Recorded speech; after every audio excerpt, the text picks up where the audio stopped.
Mr. Emanuel, this city doesn't have a money problem, it has a spending problem. I can't pull out my garage. My streets are raggedy. Our school needs more, not less revenue. You tapped yourself on your chest in your fuzzy blue sweater, and you said you're going to be better. All right, this is a Democratic town. This is a town where taxpayers feel they're getting the shorter end of the stick, and all because they say Chicago Mayor Rahm Emanuel is looking after his friends and their vested interests rather than theirs, and they're not happy about it, and Ben Stein is not surprised about it.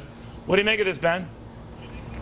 Well, the problem is municipal pensions. Municipal workers' pensions are just absolutely out of control. They're the last powerful unionized group, and even if they're not unionized, their pensions are absolutely staggering. They do all kinds of tricks with overtime and so forth to get themselves more pension money than they were earning in wages before they were retired.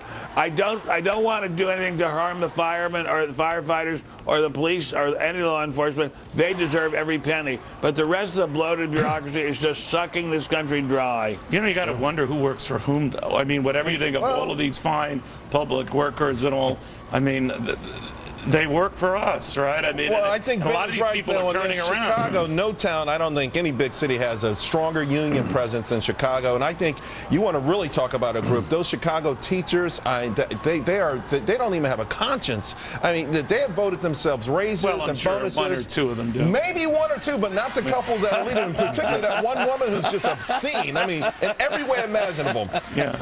And here's the thing: you create a ticking time bomb. Now, one of the persons there said it. You create a time bomb, it cannot heal itself. And everything that he's done, you know, give Governor Christie credit in New Jersey, he's tried to rein in at least the growth of these pensions, and he's had legal fights and all. But in Chicago, that's not happening. Right, and we should point out that cops and firemen get some wild-ass, great pension benefits, and maybe they should, but these are amazing stuff. Bottom line, they haven't come up with a way to pay for it, so what they're doing now is they're cutting services. And one other thing, look at that crowd. Very multicultural crowd. People that were in that crowd, and but they have one thing in common. Right. They're starting to hit their pocketbooks. Right. And by the way, if you think that the Republicans really have a demographic challenge, look at that. The Democrats have one too if they keep raising taxes. Property tax increase, come January, Chicago will have the highest sales tax of any big city. But that's what they do. North of 10%. In order to get more money for this stuff, they just raise taxes. Garbage taxes, e-cigarette taxes, all of those are all on regressive. deck. All regressive. And these hit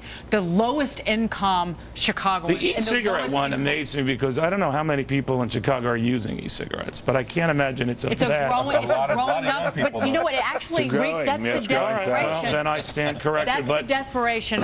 Fair enough. But Adam, I mean, even you as a liberal have to be ashamed, right? Neil, every day, or at least every Saturday morning, yes. As the only native Chicagoan, I think, on this panel, I just want to point out, native Chicagoan, but look where you are now.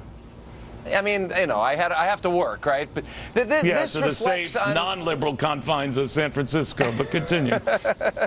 Well, this reflects on our previous segment. I mean, governing is hard. In fact, give Mayor Emanuel some credit. He has taken on the Chicago Teachers Union. He has tried to change things there. He has had some success, and still he's in a world of hurt because he has to raise taxes to pay for the benefits that those people want. But he's done nothing else. And he's sitting it's easy to raise taxes, focus on the rich, or then talk about sales tax, and then the taxes get to be regressive. But when you do that, that is not the way to do it. If he was half as creative addressing spending as he was with coming up with raising more revenue, they might have solved this problem. And it also shows you how left the Democratic Party has become. I mean, Rahm Emanuel used to be a new Democrat. He was like one of Bill Clinton's people, and they were supposed to be for not raising taxes at every turn. And he's turned into, you know, what we have in New York. He's got a bankrupt city with these pension But raising taxes is the worst thing you do for a bankrupt city. Just go back to, you know, the fiscal crisis. It doesn't work. It doesn't work. Where's he supposed to fund the revenue, Charlie? You raise the taxes, people move out of the city, and then your revenue base shrinks, and then you really can't meet the pension obligations. Right. All right, well, guys, we never solved this mess in a segment, but possibly two segments. It is possible right now that you can now understand why Bernie Sanders is very, very popular with this rage, and why Donald Trump is popular with this same rage. Why both of these guys have lately been targeting Wall Street for what's wrong with America. After this.